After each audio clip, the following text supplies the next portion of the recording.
Hola, soy Sergio Barrejón. Bienvenidos a Exigencias del Guión, la voz de los guionistas.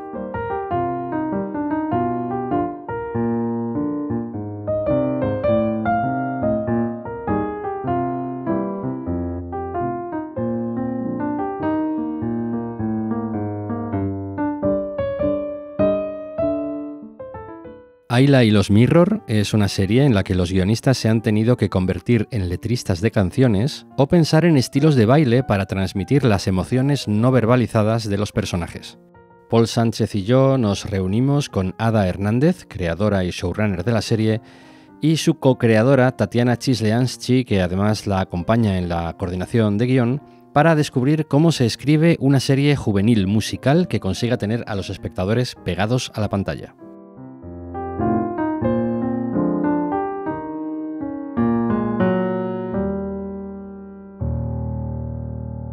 Yo quería empezar hablando de la presentación del personaje protagonista, de Ayla, porque me parecía un poquito arriesgada, porque la primera sensación que te da como espectador es que es una muchacha como un poco insoportable desde el punto de vista del espectador.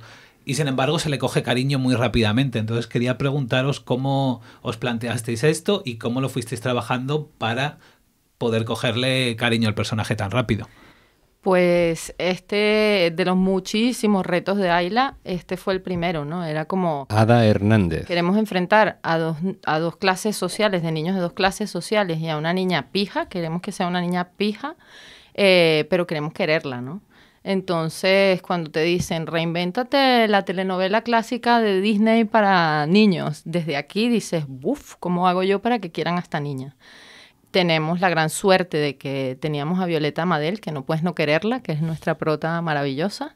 Y yo personalmente tengo la suerte de contar con un equipo de guionistas que tiene un alma brutal. Y inmediatamente en el primer capítulo ya estábamos haciendo ese trabajo de reconvertir al personaje, de también ponerle oponentes, que fue una decisión bastante arriesgada, ¿no? Porque ella no lo pasa bien en el primer capi. Y lograr que en el primer capi termines diciendo, bueno, es una pija, pero qué difícil ha tenido el día, ¿no? Sí, yo creo que esa fue un poco la clave, lo hablamos mucho, que Tatiana Chisleansky. Para intentar que no cayera solamente mal, ponerla en una situación en la que pudieras empatizar o pudieras decir, pobre también, ¿no? O sea, ha pasado un día horrible y además justo termina en esa situación también un poco de que tiene esa rivalidad con los Mirror y ves que se siente un poco ella también acorralada y yo creo que el espectador va con ella por eso también, por ponerla en esa situación. Yo quería ir preguntándoos por la elección del nombre también, porque me hace muchísima... me da mucha curiosidad, porque sé que tiene un significado. No sé en qué momento salió el nombre de Ayla. Pues manejamos muchísimos nombres con la gente del equipo de contenidos de Disney. No nos poníamos de acuerdo y al final ellos escogieron este nombre, Ayla, que en realidad nunca salió en la serie, pero la idea es que fue de alguien de Disney que decía que ella de pequeña decía baila, baila y le llamaban Ayla. Pero nunca jamás lo hemos explicado. Quizás en alguna otra temporada se explique o en algún contenido extra de la serie ellos decían explicarlo, pero esa fue la decisión. No era nuestro nombre favorito, ¿a que no? No. Bueno, pero bendito sea Dios que las imposiciones de la cadena sean esas, ¿no? Sí. La verdad es que el equipo de contenidos de Disney trabajó muy cerca de nosotros y efectivamente nos respetaban mucho como compañeros. Es que al final ha sido 1 año y medio de escritura en la que, bueno, son nuestros colegas ya.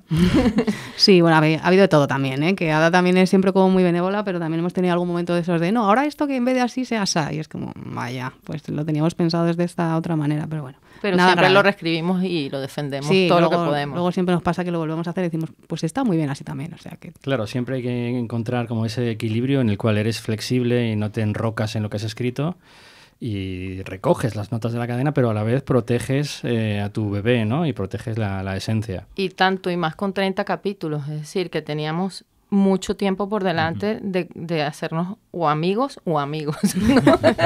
Nos teníamos que querer. Y a la hora del nacimiento, digamos, el germen del proyecto, ¿de dónde viene? Porque yo llevaba años viendo en las calles un montón de grupos de chavales de la edad de los protagonistas bailando, grabándose con el móvil. No sé si ver a esos chicos en la calle haciendo esto era parte del origen del proyecto. Yo creo que ellos quisieron recoger, o sea, el origen del proyecto viene de Disney. Ellos convocan a 3 productoras a presentarles un proyecto. Escogen de Federation Spain.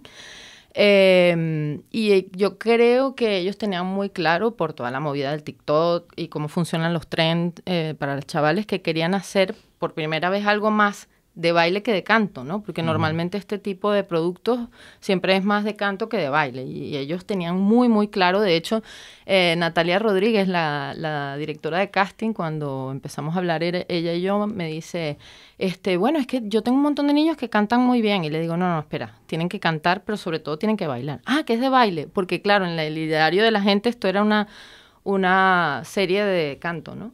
Y creo que ellos aprovecharon mucho la onda esta de baile urbano y los trends de TikTok para decir, bueno, aquí hay un nicho y vamos a hacer esta serie.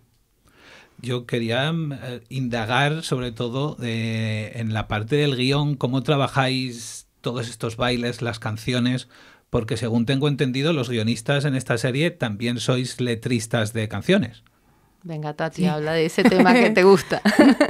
Sí, bueno, hemos tenido la suerte de poder contar con licencias de canciones de temas conocidos y poder cambiarles la letra para contar lo que quisiéramos contar en ese momento sobre los personajes concretos que están en estas ensoñaciones que le llamamos nosotras de Ayla, que ella en su cabeza los escucha cantar las cosas que sienten o piensan y no le dicen. Y ha sido divertidísimo. Bueno, a mí es que me encanta de siempre. Lo he hecho siempre que he pasado por algún proyecto he intentado hacerlo porque me encanta. Y sí, el equipo de guión ha hecho sus versiones, nosotras hemos hecho algunas. Y la verdad es que hemos trabajado mano a mano con el equipo de músicas, que también ha sido maravilloso y ha sido muy, muy, no sé, como enriquecedor también poder trabajar con ellos. Y básicamente te daban el ok a la licencia y pues te pones la letra original en un lado y en el otro a encajar la rima, básicamente. La métrica, sí. Y la métrica, sí. Has mencionado que el equipo de guión hizo algunas y vosotras hicisteis otras. Lo has dicho en tercera persona, el equipo de guión. Entonces, aquí es donde encajamos nuestra pregunta. ¿Cómo se organizaba la sala de guión? Pues mira, yo tuve la suerte de que el azar me trajera a Tati, que es una persona que viene de la comedia, y yo no venía de la comedia, había hecho comedia, pero no venía de la comedia. Y pensé, bueno, si las cosas se están dando así, por algo será. Antes de eso hay que hablar del tono de esta serie, porque ellos nos piden, o sea, el encargo es hacer una dramedia infanto-juvenil de baile para Disney que reinvente y modernice este producto dentro de la casa. Y cuando te dicen eso, como guionista profesional, tú dices, ¿para cuándo lo quieres? Mientras por dentro sudas frío, ¿no? No, pero te dicen eso y te dicen más cosas. O sea, te dicen, es la primera vez que se hace un Prime infanto-juvenil para Disney Plus. Tienes que producir 30 capítulos. En mi caso, queremos que hagas la producción ejecutiva creativa, además de la coordinación de guión con Tati. Queremos que la calidad sea de Prime, 30 capis, y no puedes bajar esa calidad en ningún episodio, ni narrativa, ni técnicamente. Las tramas que interesan son los de los chavales y dices, entonces, ¿cuántos chavales tengo? 13 de 19 personas de casting, 13 son menores. Los personajes son menores de edad. Luego había que decir los actores, que eso fue otra apuesta gorda. Claro. Tienes que rodarlo en un verano porque los actores tienen que volver a clase, así que tienes que grabarlo todo en doble unidad. Y las series de baile y música, y además de los episodios vamos a producir un disco que se va a vender en el Corte Inglés y perdón por la publicidad y la FNAC, etcétera. Ya está en sus librerías. Y disponible en Spotify. Que va a distribuir Universal. Y que va a tener 20 canciones originales que son las que van a bailar los chavales en las coreografías de la serie. Y claro, te tiemblan las piernas porque dices, bueno, y además la protagonista va a tener unas ensoñaciones que van a ser temas conocidos que vamos a tener que versionar. Y estamos pendientes del permiso para adaptarlas. Pero lo de las ensoñaciones ya estaba decidido por Disney antes. ¿Era parte de su briefing? Era parte de lo que se vendió en el proyecto del original. Briefing como tal no, pero sí de lo que se le vendió a la hora de ganar, digamos, ese concurso, entre comillas. De acuerdo. O sea, las ensoñaciones es una idea vuestra. Sí, claro, sí, claro, del equipo de guión, que empezó un proyecto Candela Izquierdo y Alberto Grondona. Continuaron Tati y Noé. Y después rehicimos la Biblia, Ana Ormachea, Tati y yo. y ya Tati y yo estuvimos en la coordinación de guión.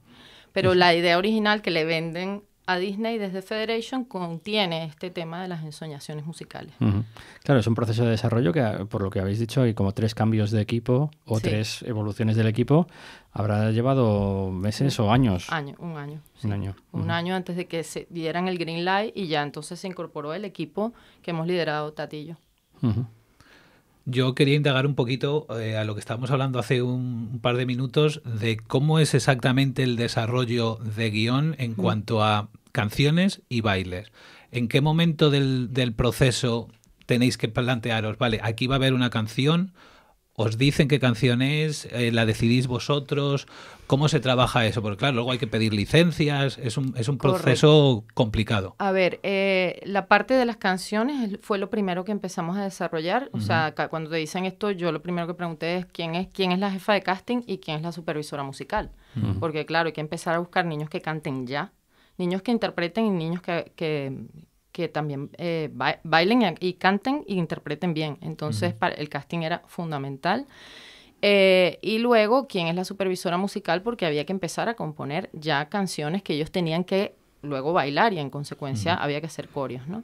Entonces, fue en paralelo. Se empezó a escribir las canciones para bailar y se empezaron a pedir licencias de las canciones preexistentes para adaptarlas. Entonces, Tati y yo y el equipo de guión, todo el equipo de guión, hicimos muchas letras. O sea, de cada canción que se hizo una ensoñación no se hizo una letra, se hicieron 4, porque se hacían las peticiones a los autores a ver cuál nos daban.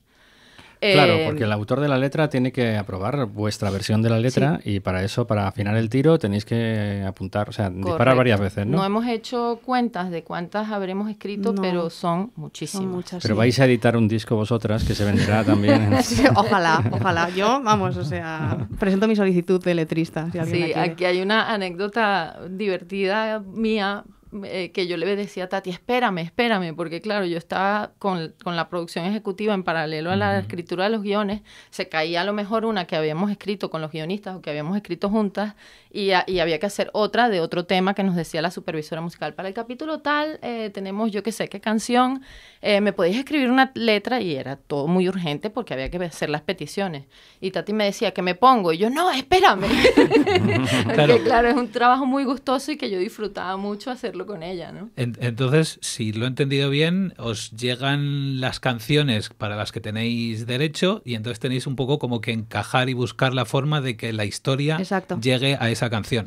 Bueno, no es exactamente así. Nosotras solíamos tener bastante claro en cuanto a las estructuras de los capítulos, una vez que se decidió el número total de ver. Esto estamos hablando siempre de las que se versionan, porque luego tenemos temas originales, pero las que se versionan, una vez que sabíamos el número exacto total y sabíamos más o menos dónde las íbamos a encajar en la temporada, las encajábamos también a nivel de estructura de capítulos, sabíamos más o menos qué era lo más importante o el secreto, revelación o lo que queríamos contarle a Ayla en ese capítulo. Temáticamente lo sabíamos, lo que no sabíamos era con qué tema iba a ser. Eso era lo que nos faltaba siempre porque era lo que dependía de la licencia que consiguiera la supervisora musical. Y con los temas originales, parecido. Nosotros siempre sabíamos cuál iba a ser más o menos el momento musical. Sabíamos que iba, pues en la presentación de los Mirror van a estar bailando, pero no sabíamos qué canción. Lo que fue muy bonito también es poder hablar con el equipo de músicas de esos momentos para que ellos, sabiendo cuál era el momento y sabiendo cuál era pues el espíritu del momento o la intención o bueno, la situación, compusieran un poco ad hoc para eso. O sea, la presentación de los Mirrors tiene la canción Soy Malo porque sabían que era ese momento y queríamos dar un poco esa sensación, ese feeling. Me recuerda un poco a cómo se trabajaba en la época clásica de los estudios de Hollywood, los musicales, ¿no? La Metro-Goldwyn-Mayer tiene un catálogo de canciones y te dice, haz una comedia musical, pero tiene que salir cantando bajo la lluvia y tiene que salir no sé qué y tiene que salir... Y tú coges esas canciones y construyes una trama para esto y luego añades unas canciones originales, pero tienes que pasar como por esos checkpoints que ya están escritos, ¿no? Parece un sistema de trabajo súper chulo. Sí, vamos, a mí me encanta, ya te digo. O sea, había veces que era como, oye, se ha caído no sé qué licencia, pero ahora tenemos la de Quevedo para una que sobra. Y fue como, pues venga, en el 15 con esta temática. Claro, y ver pues cuál adelante. era la energía de la canción y ver en qué momento de la trama esa energía nos venía bien o no. Y también hubo muchas sugerencias de Lourdes Hernández, que es nuestra supervisora musical, muchas sugerencias suyas de qué tal te suena esto y te las cantaba, ¿no? Yo he prometido hoy no cantar aquí, pero ha sido una serie en la que hemos hablado mucho, pero también nos hemos cantado las unas a las otras, porque es como, ¿qué te parece esto? Y venía ella y nos cantaba una cosa y aportaron muchísimo. O sea, fue un trabajo súper bonito entre el equipo de música, el equipo de coreografías luego, y el equipo de guión. ¿Os fuisteis alguna vez al karaoke? Porque es que viendo cómo va el trabajo de guión en esta serie, yo creo que le pega. Cuando terminamos, la fiesta de fin de rodaje se iba a hacer un mes más tarde, pero esa noche fuimos a un karaoke, yo invité a los niños porque decía, bueno, es que este es el lugar perfecto para terminar. Claro. Y me senté con Tati a mirarlos cantar a los niños y le decía, es que tenemos que hacer el musical, porque, o sea, ellos solos en un karaoke ya son un espectáculo. Claro. O sea, son increíbles. Tenemos un casting brutal. Los niños, cuando dices niños, ¿estamos hablando de menores de 16? A ver, sí. Porque ahí es donde está el corte del problema laboral, ¿no? A los 16 años.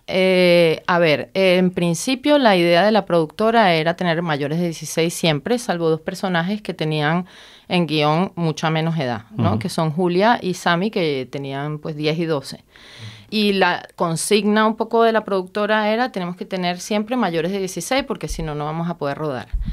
Yo soy una loca de kamikaze y convencí a la productora de que tuviéramos niños menores de 16 porque me parecía que hay otra energía, evidentemente, en un menor de 16 que en un mayor de 16.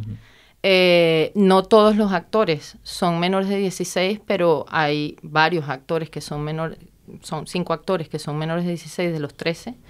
Y claro, eso conllevaba una cantidad de permisos y una cantidad de límites de rodaje, haciéndolo en doble unidad. Una de ellas es la protagonista de la serie, que es Violeta Madel. Es una de las menores. Es una de las menores.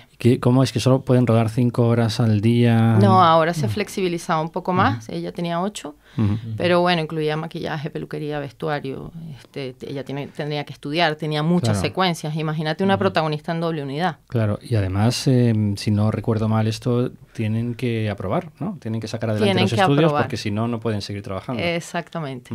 Afortunadamente, Violeta en concreto es bueno, todos. O sea, lo que teníamos muy a favor en esta serie es que estos niños son deportistas. O sea, cuando digo deportistas, son bailarines deportistas. No es que bailan y les gusta bailar, es que el baile es una disciplina deportiva para ellos, ¿no? O artística para algunos. En el caso de Violeta es una deportista, entonces la disciplina de Violeta era de un nivel brutal. Entonces llevaba muy bien los estudios, estaba acostumbrada a entrenar no sé cuántas horas al día. Y claro, yo siempre digo que Violeta a mí me impresiona mucho porque tú le das una indicación y Violeta no pestañea. Yo estoy mirando ahora fotos del rodaje y ves la actitud de Violeta delante de la cámara y dices, es que es una profesional, es que yo he trabajado y he dirigido actrices. Bueno, yo he dirigido 2 cortos y has dirigido actrices profesionales que no tienen ese nivel de concentración, pero creo que le viene de la propia disciplina del deporte, ¿no? ¿Y de dónde los sacasteis a estos niños? ¿Fuisteis a SOM Academy, como los musicales de la Gran Vía? ¿O? Entre otras, sí. SOM fue una de los lugares donde miramos mucho. Natalia Rodríguez, que es nuestra directora de casting, hizo un trabajo brutal. Vimos casi 500 niños. Fueron meses de casting.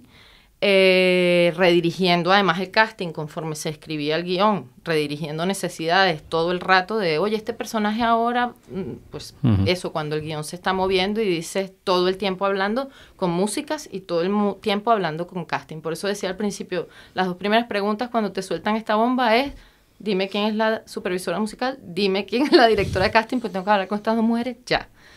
Y nada, fue muy bonito el trabajo con esas 2 jefas de equipo, porque Natalia hizo un trabajo increíble de búsqueda de los niños y nos consiguió a esta protagonista maravillosa, catalana, que es una niña, como digo, una deportista increíble y una actriz fantástica. ¿Los bailes estaban también marcados en guión, coreografía y todo eso, o se trabajaba ya en rodaje?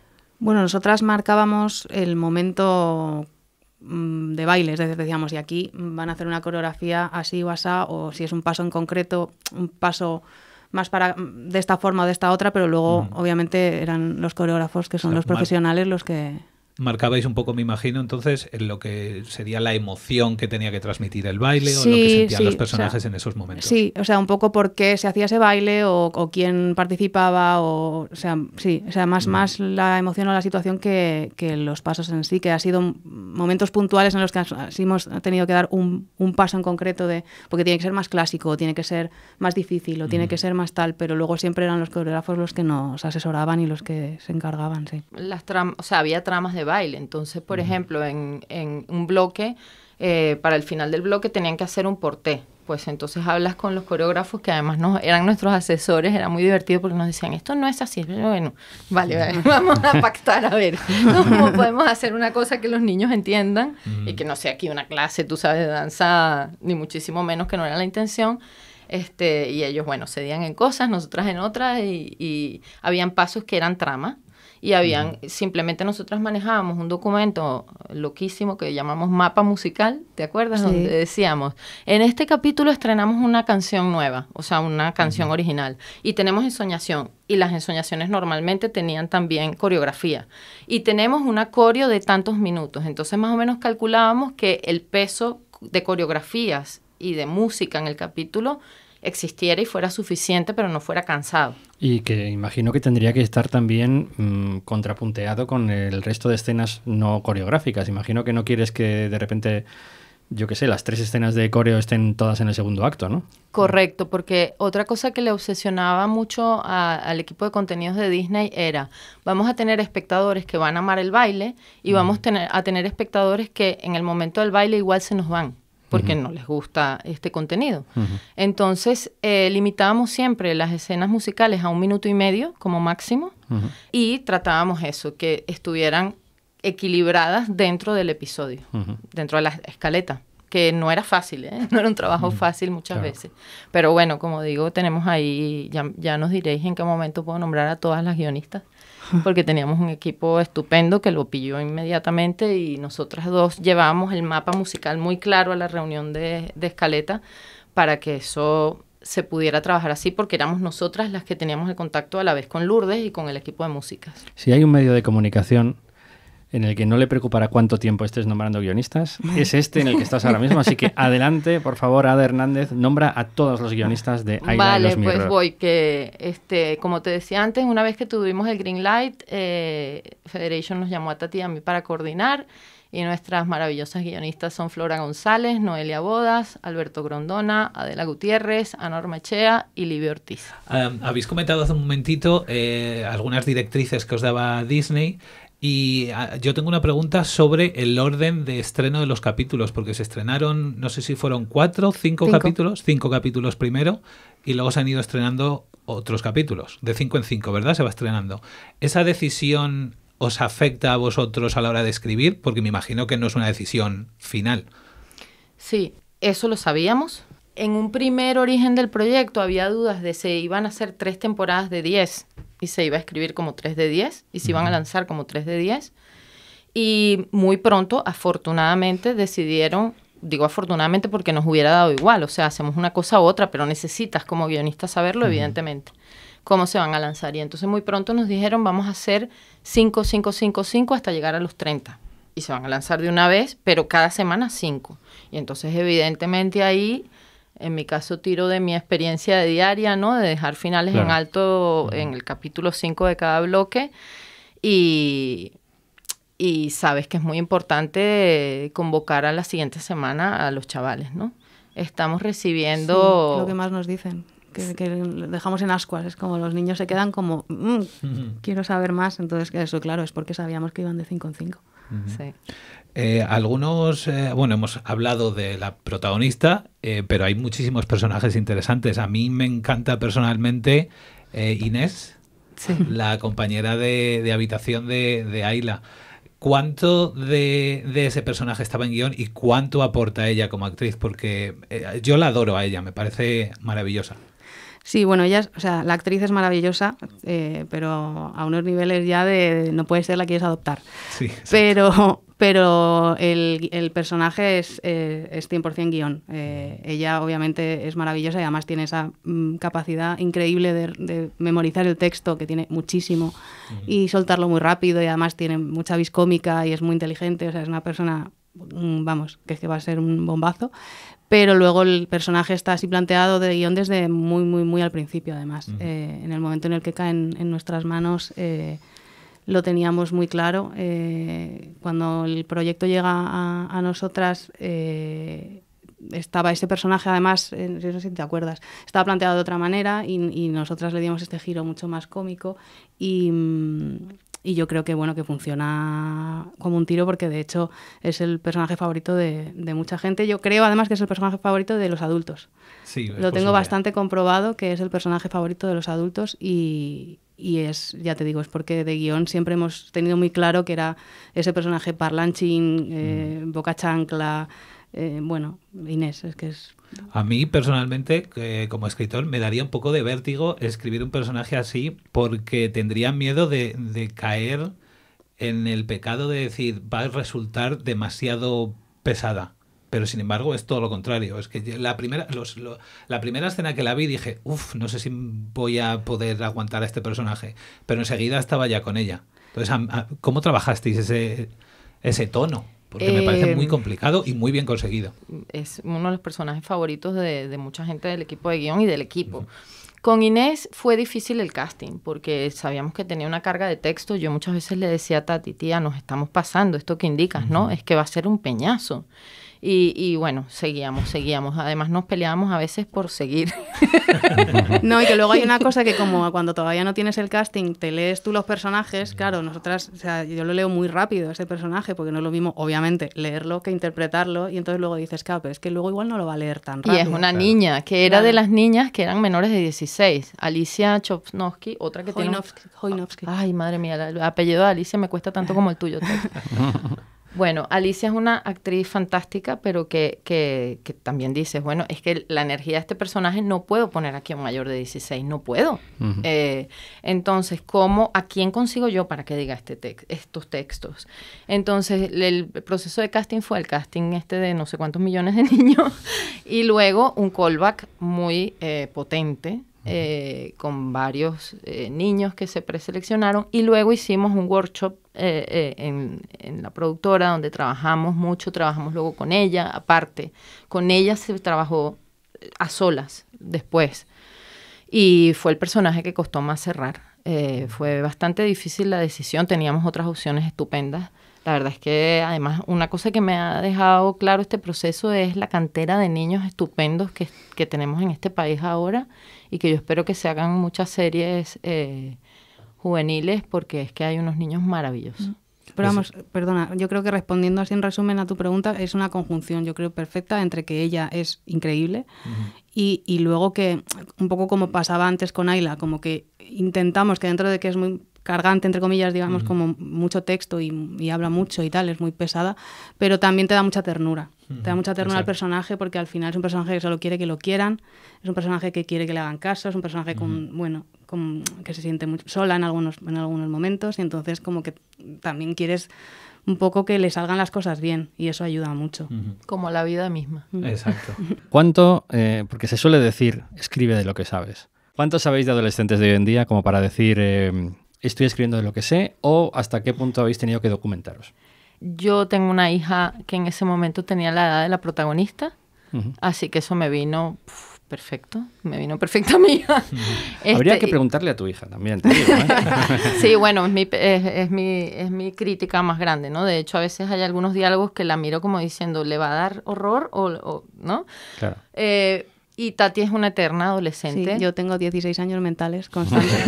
Entonces, digamos que es como hablar de mi yo interno, o sea, que es maravilloso. Yo sigo viendo TikTok, o sea, me gustan, tengo gustos musicales adolescentes, o sea, bueno, es así. Okay. Así que mira, me vino genial. O sea, que ha sido como el casting de Inés también, o sea, has encajado tú en el personaje porque te venía... Me suele pasar, que de repente los proyectos llegan a mí como un poco como porque me encajan. Sí, somos muy complementarias en eso, ¿no? En todo en general, pero yo a veces le decía, ¿esto qué? Y ella me decía, no, ¿no? Y moderábamos un poco el lenguaje también, que es otro tema súper interesante, porque era como hablan, ¿no? O sea, ¿vamos a meter jerga o no vamos a meter jerga? ¿Hasta qué punto vamos a meter jerga? Esto es Disney. En la TAM se tiene que entender. En fin, fue complicado. Fueron muchas decisiones respecto a los diálogos también. Sí. Teníais que mirar cuántas veces se dice bro en este episodio. No, fíjate que además eso sí que nos ayudó un poco contenidos de Disney, porque ellos sí que tenían bastante claro que quería que fuese lo más neutro posible, en el sentido de que no estuviésemos todo el tiempo metiendo jerga adolescente, cosa que a mí personalmente además no me gusta nada hacer, porque creo que se nota mucho cuando estamos personas de casi 40 años o la edad que sea, pero no adolescentes, diciendo me renta y bro y no sé qué, porque no es natural. Entonces lo que intentamos es que fuera lo más coloquial posible, que era una directriz que nos daban mucho, que era que suene coloquial, sin entrar a intentar parecer jóvenes sin serlo. Entonces creo que en casi todo lo hemos conseguido bastante, aunque hay adolescentes que obviamente de vez en cuando dicen que lache. Ya, pero es muy sensato no entrar demasiado a la jerga actual, porque al final es algo muy coyuntural que caduca muy rápido. Total, correcto. Es que encima eso, o sea, ha pasado un año desde que terminamos, un año y medio desde que terminamos de escribir hasta que se ha estrenado, con lo cual habría un montón de expresiones que ya estarían. Decir cringe da cringe, o sea, es como que... Sí, fue una muy buena decisión, la verdad. Y ahí también otra cosa es que ellos nos daban carta abierta para meter alguna cosa que los niños quisieran meter en la lectura, ¿no? Y eso, cuando te dicen así, te relajas un montón, porque puedes trabajar con un niño y decir... tampoco le dábamos carta blanca, ni muchísimo menos. Y de hecho no lo han hecho mucho, que son tan obedientes, los pobres son tan majos que no lo han hecho nada. Pero tener la carta blanca para hacerlo, o sea, la posibilidad está muy bien. Entonces, bueno, había mucha confianza con el equipo de contenidos de Disney. Yo creo que por eso todo ha salido tan guay. Has comentado hace un momento, Ada, que es lo que iba a haber preguntado, el tema de la cantera de chavales y chavalas que tenemos en este país. Y no se hace demasiada ficción con estos protagonistas en España. ¿Por qué? Yo hasta que vi esta serie no me había parado a pensar en ello. Porque no habíamos demostrado un equipo de guionistas que éramos tan buenas y que lo podíamos hacer. Sí, no sé, o sea, es verdad que ha habido como un espacio de tiempo de repente en el que se ha dejado de hacer, porque sí que hubo un contenido para adolescentes en un momento, en el momento al salir de clase, Nada es para siempre, compañeros, que sí que hubo como esa intención de hacer contenido para ese target, quizá no con una cantera de actores tan jóvenes, porque creo recordar que al salir de clase y esas series tenían actores bastante mayores de lo que hacían, pero no entiendo muy bien por qué se dejó de hacer, y la verdad es que nosotras con esto nos hemos dado cuenta de que deberíamos, y yo me acuerdo hablarlo con ella mientras veíamos las primeras secuencias o los primeros ensayos o tal, de decir, es que se nos acaba la excusa esta un poco que hay en el mundo del guión de... Claro, es que los actores pequeños, es que mal queda siempre todo. Es como, no, perdona. O sea, si queda mal es tu culpa, nos tenemos que poner las pilas, porque esta gente viene pisando súper fuerte. Y también hay que decir que la legalidad, ¿no? O sea, las productoras no se quieren meter en este gran marrón, que como decía antes, hemos sido un poco kamikazes. Era un encargo muy complicado. Pero también hay que decir que, bueno, que hay un elemento de producción que es, trabajas con menores, que tienes que pasar por una legalidad y por unos límites de horarios. No es fácil producir esto, no es nada fácil. Entonces no se hace porque realmente es muy complicado y muy costoso producirlo. Afortunadamente se ha flexibilizado y ahora tenemos otra posibilidad con esta cantera de chavales que, como dice Tati, vienen pisando muy fuerte, porque yo os digo que además fuera del casting de Ayla se quedaron niños que a mí, o sea, todavía los tengo en la cabeza. Y digo, Dios mío, que hagamos otra temporada, que hagamos otras series, porque esos niños tenemos que mostrarlos. O sea, hay niños fantásticos en este país que trabajan un montón por ser buenos actores, ser buenos bailarines y ser buenos cantantes, que son buenos en todos. Sí, están muy formados. Además, a mí me ha sorprendido muchísimo, porque dices, madre mía, pues es que tienen 16 años, ¿cómo les ha dado tiempo? O sea, me parece increíble. Y me pasa a día de hoy que ya he visto varias veces los capítulos y los vuelvo a ver y hay secuencias que sigo diciendo, pero ¿cómo puede estar tan bien esto? Es que me sorprende un montón. Supongo que también el casting de directores, por así decirlo, habrá sido fuerte, porque al final todo ese talento también tiene que ser conducido y canalizado por gente que tenga una sensibilidad con los menores. Absolutamente. Ya tenía aquí el pepito grillo de decir, tengo que hablar de mis compañeros de dirección. hay un tema clave en esta serie y es menores doble unidad. Menores doble unidad significa tengo que tener a alguien al lado que pueda darnos una calidad prime, pero que sea capaz de manejar una doble unidad con menores. Entonces, yo otra cosa que bueno, se trabajó mucho con la productora, en concreto con Laura Oliva, que es la productora ejecutiva de esta serie, es a qué talento convocamos para hacer la serie, ¿no? Y Laura es una persona que tiene muy buena visión para convocar gente. Y aceptó una propuesta que le hice, que además coincidía con una lista de directoras que ella tenía que ella ya había pensado, que es Ana Vázquez, una directora que venía de hacer muchísimos años El secreto de Puente Viejo, había hecho doble unidad de las buenas y duras, pero que había reestrenado varios primes recientemente. Y yo conocía personalmente a Ana. Ana además trabaja con otros 2 directores que son también gente de esas que dices, bueno, te dejaría a mi hijo para que lo críes el fin de semana, ¿no? Que son Javi Pulido y María Pulido, y fueron los 3 directores con los que trabajamos la serie. Porque claro, a doble unidad tienes que tener lo mínimo 3 directores, hubiera sido ideal 4. Y aparte de eso tuvimos 2 coaches que son Andrea Hermoso y Sara Márquez, que entraron antes que los directores incluso. Claro. O sea, entraron con Ana. Porque Ana es la directora de directores de la serie. Entraron con Ana y están trabajando con los niños desde el minuto 1, con los directores y con los niños. Pues si queréis terminamos con lo de los personajes adultos, que lo habíamos dejado por ahí en el tintero. El tono que manejáis ahí es muy fino, porque es como son muy caricaturescos. No todos, pero sobre todo los villanos de la función. Sí, eso se fue modelando y además se terminó de cuajar cuando Mara Bascal y Celu Nieto entran a hacer los personajes, ¿no? Uh-huh. Nosotros hemos pasado por todo, desde la escritura, de hacer una Esmeralda mucho más evidentemente mala, a moderarla y decir, cuidado aquí, que es que vamos a dar miedo. Uh-huh. Hacer un diseño de personaje que directamente al caricaturizarlo tanto a ella y a él, hacerlo tan tonto, malo, pero entrañable, le quitábamos esa pátina de miedo respecto a lo peligroso que pudieran ser, ¿no? Entonces yo creo que ha sido un acierto de tono increíble, creo que están funcionando, creo que además Carlos Serrano en el personaje de Miguel también aporta un tema de comedia que ha sido, bueno, yo no puedo dejar de verlo, o sea, cuando lo veo digo, pero si estuve en el rodaje y me sigo riendo, ¿no? Con los 3. Creo que están funcionando. Sí, o sea, sí fue un tema, porque es verdad que en cierto punto hubo conversaciones con los directores y hubo conversaciones en general de hasta qué punto los niños que sí que están en un tono un poquito más naturalista iban a contrastar mucho con este tono más caricaturesco que tienen ellos.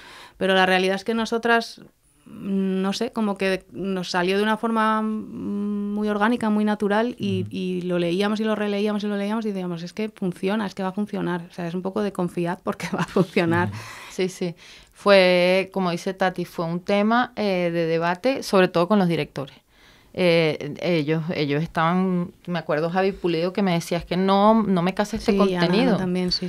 Que por otro lado lo entiendo, porque es verdad que lo lees y dices un momento, pero claro, si los chavales van a estar, obviamente los niños además, luego resulta que son cracks, pero claro, de primeras dices, es que yo no sé hasta qué punto les voy a poder pedir comedia a estos chavales que son noveles y que... entonces, claro, si a ellos no les puedo subir mucho de comedia y los otros están disparados, ¿cómo va a quedar esto? Y nosotros era un poco de... calma, tened calma y confiad que esto va a funcionar, de verdad. Es un salto de fe, como decía Indiana Jones, y veo que ha habido unos cuantos en esta serie. Sí. Por otro lado, yo pienso que hay toda una tradición que abunda en eso. Tú ves, por ejemplo, Matilda, de Danny DeVito, y efectivamente los malos están subidos esos 2 escalones de comedia con respecto al mundo de Matilda. Es un buen ejemplo, sí. Sí, y trabajaron mucho Celu y Mar buscando esos referentes, hablando entre ellos, haciendo la pareja, Mar es una actriz que necesita saber su vestuario, de dónde bebo. Me enviaba cosas por WhatsApp diciéndome, ¿qué te parece este joyero para Esmeralda? ¿No? Ella necesita elementos de los que agarrarse. Celu buscó un montón de referencias de películas y de cosas, incorporó lo de los dientes. O sea, hicieron un montón de operaciones de creación de personajes que vamos, que sí, que estaban en el texto, desde luego, los personajes así disparados, pero que son muy suyas las operaciones que hacen de creación de personajes los dos. Y yo estoy súper agradecida con ese trabajo de ellos de crear a nuestra Esmeralda y a nuestro Eric, que son nuestros villanos favoritos. Yo nunca me he divertido tanto escribiendo unos malos. Normalmente en Exigencias del Guión no hacemos preguntas trampa, pero hay veces que una se nos escapa. ¿Va a haber segunda temporada? Es una pregunta para el departamento de contenidos de Disney. Okay. Que se la extendemos y queremos saber la respuesta también. Pues nosotros también queremos saber la respuesta. Ada Hernández, Tatiana Chisleansky. Muy bien. Muchas gracias por venir a Exigencias del Guión. A vosotros. Un placer.